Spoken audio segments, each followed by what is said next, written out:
Hello everyone, welcome back to my channel study with Sapna. और आज हम पढ़ने वाले हैं एनपीओ का पार्ट 3, जिसमें हम स्पेशल आइटम्स जो हम पढ़ रहे थे उसका हम सेकंड पार्ट पढ़ेंगे। यानी कि कुछ ऐसे आइटम्स हैं जो कि हमने पिछले वीडियो में कवर नहीं किए थे, इस वीडियो में हम उन्हें कंप्लीट करने वाले हैं। इससे पहले अगर आपने एनपीओ के प्रीवियस पार्ट्स नहीं देखे हैं तो प्लीज डिस्क्रिप्शन बॉक्स में उनका लिंक है, उन्हें जाके जरूर देखिए। नहीं तो हो सकता है कि आपको ये वाला वीडियो में कुछ कंफ्यूजन रहे। तो चलिए हम स्टार्ट करते हैं। सबसे पहले हम बात करने वाले हैं कंजम्पशन ऑफ कंज्यूमेबल गुड्स। देखिए, कंज्यूमेबल गुड्स का मतलब होता है ऐसे आइटम्स जिनको आप कंज्यूम कर रहे हैं। सपोज अगर हॉस्पिटल है, एक एनपीओ है हॉस्पिटल, और वहां पर जो चीज कंज्यूम होती है जैसे कि मेडिसिन वहां पे आप कंज्यूम कर रहे हैं, स्टेशनरी का कुछ सामान है, तो ये सब क्या हो जाता है, कंज्यूमेबल आइटम्स। सपोज कीजिए आपने कोई स्पोर्ट्स से रिलेटेड एक एनपीओ खोला है जिसमें आप बच्चों को हेल्प करते हो कि वो अपने स्पोर्ट्स का जो आर्ट है उनका उसको और बढ़ावा दे सकें। तो स्पोर्ट्स मटेरियल जो भी आप इस्तेमाल करेंगे वो क्या हो जाएगा, कंज्यूमेबल गुड्स। कंज्यूमेबल गुड्स का जब कंजम्पशन हम करते हैं वो एक तरीके का हमारा एक्सपेंडिचर होता है, इसीलिए हम उसे डेबिट साइड में शो करते हैं इनकम एंड एक्सपेंडिचर अकाउंट के। हमें डेबिट साइड में आइटम फिल करने के लिए कंज्यूमेबल गुड्स का टोटल पता होना चाहिए कि हम टोटल कितना कंज्यूम कर रहे हैं। उसके लिए छोटा सा फॉर्मूला है कि जितने भी हम पे ओपनिंग स्टॉक है शुरुआत में, अकाउंटिंग ईयर के स्टार्टिंग में जितना भी आप पे ओपनिंग है, और अगर आपने कुछ और परचेज किया है उसे आप ऐड कर देंगे और लास्ट में सब्ट्रैक्ट कर देंगे क्लोजिंग स्टॉक को। इससे इससे हमें ये पता चल जाएगा कि हमने कितने गुड्स को कंज्यूम किया है टोटल। जो भी ओपनिंग स्टॉक होता है उसे हम ओपनिंग बैलेंस शीट में ट्रांसफर करते हैं, क्लोजिंग स्टॉक को हम क्लोजिंग बैलेंस शीट में ट्रांसफर करते हैं। और अगर आपने कुछ क्रेडिट में परचेज किया हुआ है लेकिन उसकी अमाउंट आपको नहीं दी हुई है, उसके लिए आप क्रेडिटर्स का कंज्यूमेबल अकाउंट भी प्रिपेयर कर सकते हैं। Next, receipts from sale of consumable. Consumable से अगर कुछ कंज्यूमेबल के आइटम्स को आपने सपोज बेच दिया, वहां से कुछ आपने रिसिप्ट जनरेट करी, तो वो आपकी बन जाती है रेवेन्यू रिसिप्ट्स। ठीक है, तो चलिए अब हम इसका एक एग्जाम्पल देखते हैं ताकि हमें ये टॉपिक अच्छे से क्लियर हो जाए। तो सबसे पहले इस क्वेश्चन में देखिए, हमसे पूछा है how will you deal with the following items while preparing income and expenditure account. Income and expenditure account prepare करते टाइम आप इन सब चीजों से कैसे डील करेंगे। तो देखिए, सबसे पहले हमेशा जब भी आप क्वेश्चन को स्टार्ट करें, मेक श्योर कि आपको अपना current year, previous year, next year सब के सब क्लियर होना चाहिए। जैसे यहाँ पर हमें बोला गया है कि अकाउंटिंग ईयर हमारा 31 मार्च 2012 को खत्म हो रहा है। इसका मतलब ये सेशन स्टार्ट हुआ होगा 1 अप्रैल 2011 से और एंड हुआ है ये हमारा 31 मार्च 2012। तो यहाँ पर सबसे पहले 1 अप्रैल को कुछ इंफॉर्मेशन दी है 2011 को कि क्रेडिटर्स हमारे पास स्पोर्ट्स मटेरियल है, उसके लिए जो क्रेडिटर्स हैं वो है 2000। यानी कि 1 तारीख को हमसे हमारे क्रेडिटर्स पैसे मांगने आ गए कि लाओ भाई, तुमने पिछले साल जो भी हमसे उधार में स्पोर्ट्स मटेरियल खरीदे थे उसका पैसा दो। तो ये आइटम हमारे पिछले साल से रिलेटेड है, इस साल से रिलेटेड नहीं है, तो इसीलिए हम इसको माइनस कर देंगे। नेक्स्ट, अब 31 मार्च 2012 यानी कि पूरे अकाउंटिंग पीरियड के एंड में आपसे क्रेडिटर्स पैसा मांगने आए हैं, तो वो अकाउंटिंग पीरियड के एंड में आए हैं, इसका मतलब वो आपके करंट ईयर से रिलेटेड है, तो इसे आपने ऐड कर देना है। नेक्स्ट आपको दिया है स्टॉक, और क्योंकि ये स्टॉक 1 तारीख का है तो ये हमारा बन जाएगा ओपनिंग स्टॉक, और 31 वाला स्टॉक बन जाएगा हमारा क्लोजिंग स्टॉक। क्वेश्चन में कहा गया है कि पेमेंट क्रेडिटर्स को की गई थी पूरी 10,800 की और कोई भी कैश परचेज नहीं था। तो यहाँ पर देखिए, जैसे कि मैंने पिछली स्लाइड में आपको बताया कि जब भी आपको क्रेडिट परचेज क्वेश्चन में नहीं गिवन हो तो आप एक क्रेडिटर्स का अकाउंट प्रिपेयर कर सकते हैं। तो यहाँ पर देखिए, क्रेडिटर्स का अकाउंट प्रिपेयर करेंगे तो क्रेडिटर्स आपकी लाइबिलिटी होती है, इसीलिए उसका बैलेंस स्टार्ट होगा क्रेडिट साइड से बाय बैलेंस बीटी, जो कि आपको क्वेश्चन में दिया है 2000। और आपका एंडिंग हो जाएगा यहाँ पर टू बैलेंस सी डी 1300, ये क्वेश्चन में दिया हुआ है आपको ओपनिंग एंड क्लोजिंग। अब कितना आपने कितना क्रेडिटर्स को पेमेंट कर चुका है, 10,800 का पेमेंट कर चुका है, तो 10,000 का 800 का पेमेंट आपका आ जाएगा डेबिट साइड में टू कैश अकाउंट 10,800। यहाँ पर सॉल्व करने के बाद आपकी क्रेडिट परचेज निकल जाएगी, बैलेंसिंग फिगर निकल जाएगा जो कि आएगा 10,100। ठीक है। नेक्स्ट, यहाँ पर अब इनकम एंड एक्सपेंडिचर अकाउंट में आप इसे कैसे शो करेंगे? सबसे पहले आप लिखेंगे heading to sports material consumed, और जैसे कि मैंने कहा कि आपने क्या करना है, ओपनिंग ऐड करना है, परचेज ऐड करना है और लास्ट में क्लोजिंग माइनस कर देना है। तो यहाँ पर आपके पास ओपनिंग स्टॉक था 3000, ठीक है। परचेज आपने कितनी की करी, तो परचेज हमने अभी अभी निकाला 10,100, तो ये हम वापस ऐड कर देंगे और लास्ट में क्लोजिंग स्टॉक माइनस कर देंगे और हमारा आंसर निकल जाएगा 12,600। आप इसे एक और तरीके से कर सकते थे, आप डायरेक्ट ले सकते थे, पेमेंट की गई है 10,800 की, ठीक है। ओपनिंग इसमें ऐड कर दीजिए, ओपनिंग कितना है 3000, क्लोजिंग है 500। और अगर मैंने कहा क्रेडिटर्स आपके पिछले साल के हैं तो ये माइनस हो जाएंगे, तो यहाँ से 2000 माइनस कर देते और ये जो 1300 है ये करंट ईयर के क्रेडिटर्स हैं, तो ये वापस ऐड हो जाते 1300। जब हम इन सबको सॉल्व करते तब भी हमारा आंसर 12,600 ही आता। आप इसे इस तरीके से भी कर सकते थे बिना क्रेडिटर्स का अकाउंट प्रिपेयर किए। ओके, तो चलिए नेक्स्ट क्वेश्चन देखते हैं। नेक्स्ट क्वेश्चन में भी हमें यही सेम चीज पूछी है, बस यहाँ पर थोड़े आइटम्स मैंने बढ़ा दिए हैं। इस क्वेश्चन को लेने का पर्पस ये है कि यहाँ पे बहुत सारे आइटम्स दिए गए हैं, ठीक है। सबसे पहले क्वेश्चन में हमें बोला है इनकम एंड एक्सपेंडिचर में क्या पोस्ट करोगे अकाउंटिंग ईयर 31 मार्च 2015। ओके, तो पहले मैं अपना ईयर क्लियर कर लेती हूँ। यहाँ पर 1 अप्रैल 2014 की बात हो रही है 31 मार्च 2015 तक, ठीक है। तो चलिए पहले क्वेश्चन को अच्छे से पढ़ेंगे। सबसे पहले हमें स्टॉक दिया है, स्टेशनरी की बात है और स्टॉक दिया है 1 अप्रैल का, तो ये हमारा बन जाएगा opening stock. Creditors for stationery on 1 April 2014, साल के शुरू में ही क्रेडिटर्स आपसे पैसा मांगने आ गए, इसका मतलब वो पिछले साल का पैसा मांगने आए हैं, तो ये आपके ओपनिंग क्रेडिटर्स हैं, तो ओपनिंग क्रेडिटर्स आपके माइनस होते हैं।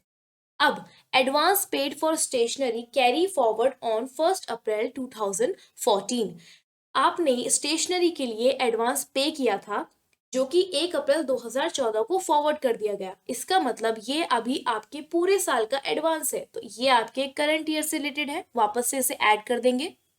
नेक्स्ट, अब आपके पास 31 मार्च का स्टॉक है, तो ये हो जाएगा क्लोजिंग स्टॉक।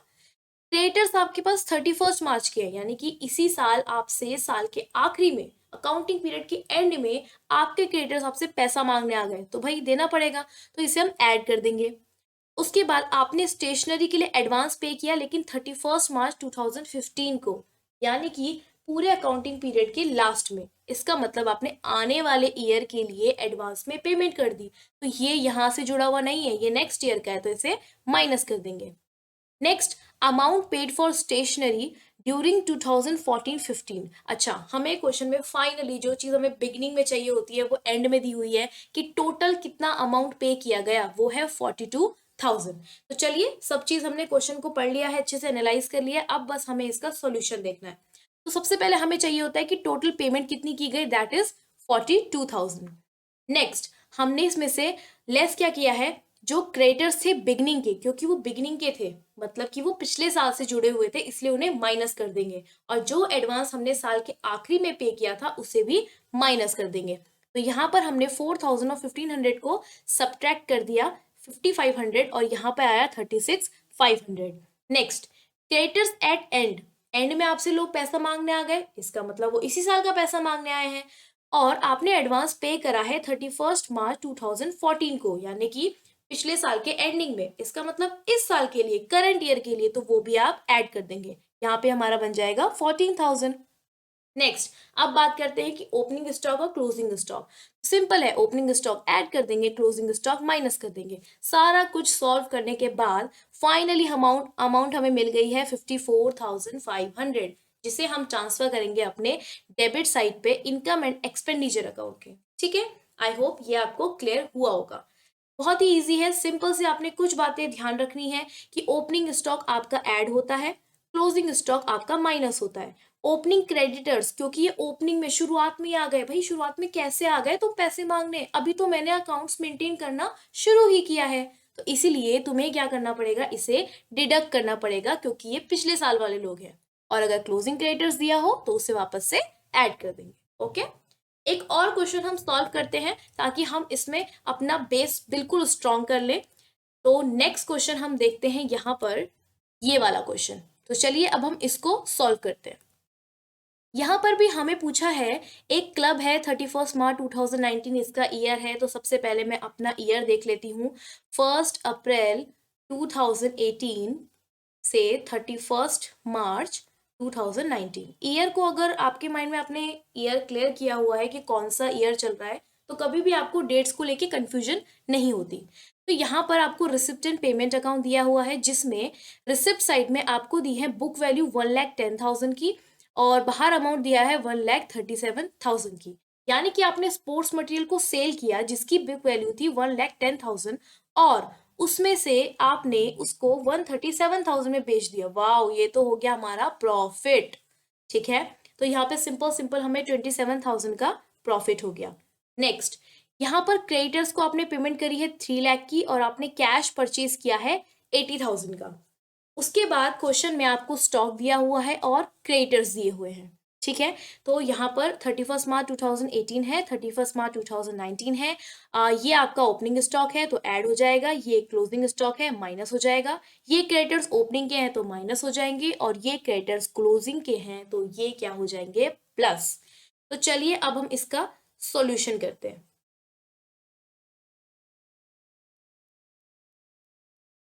तो सबसे पहले हमें देखना है कि पेमेंट कितनी हुई है, टोटल पेमेंट कितनी दी गई है।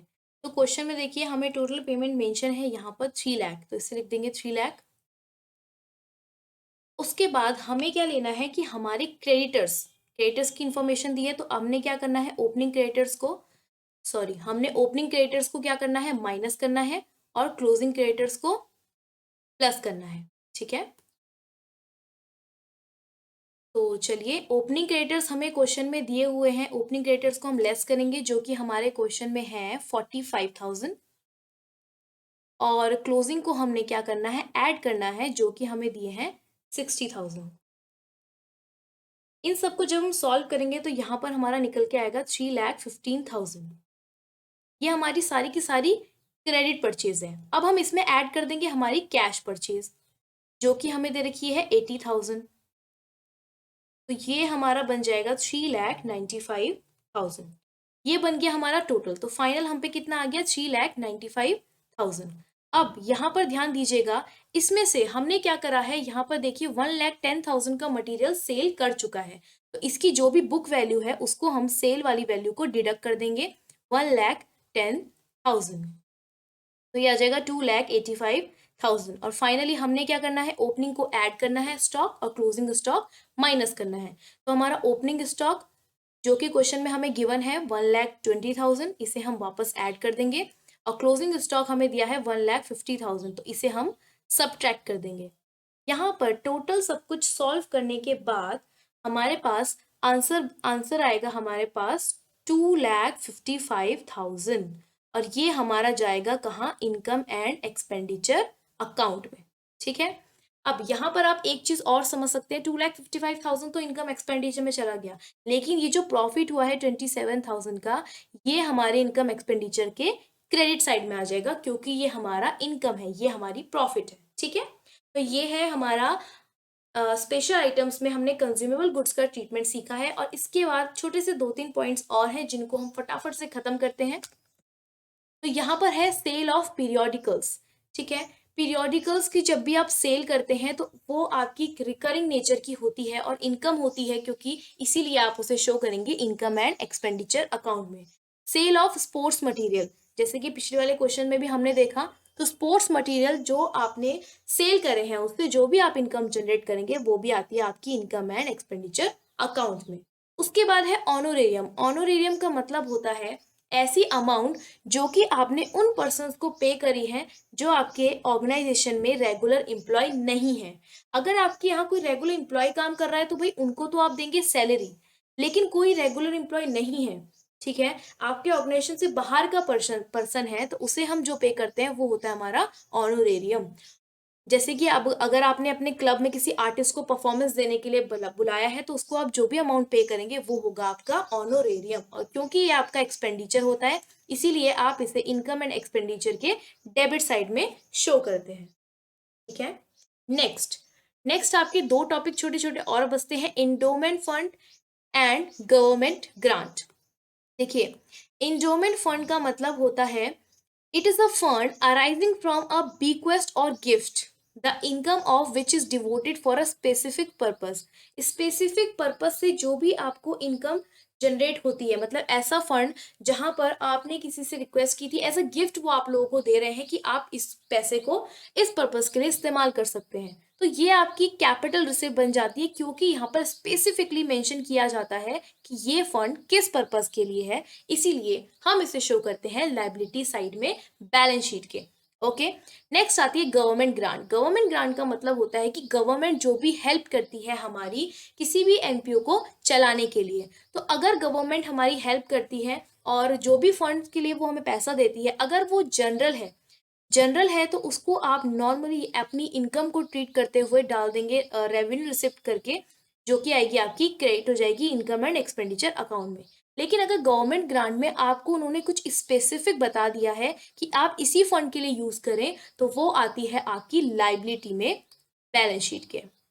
ठीक है, तो ये कुछ स्पेशल आइटम्स थे जो कि हमने पूरे के पूरे कवर कर लिए हैं, और अब हम नेक्स्ट आने वाली 2 वीडियोस में एनपीओ के क्वेश्चंस की प्रैक्टिस करेंगे, और मैं कोशिश करूंगी कि अच्छे से अच्छे क्वेश्चंस आपके लिए लेकर आ सकूं, ताकि आपको इस पूरे चैप्टर में कोई भी कंफ्यूजन ना रहे। और अगर आपने प्रीवियस वीडियोस नहीं देखी है तो डिस्क्रिप्शन में उनका लिंक है, प्लीज जाकर उनको जरूर देखिए। आपको ये वीडियो पसंद आई है तो वीडियो को लाइक कीजिए, शेयर कीजिए एंड सब्सक्राइब कीजिए, और बेल आइकन को जरूर प्रेस कीजिएगा ताकि आपको नोटिफिकेशंस मिलती रहे। तो आज के लिए इतना ही, मिलते हैं हमारी नेक्स्ट वीडियो में। Thank you, bye bye.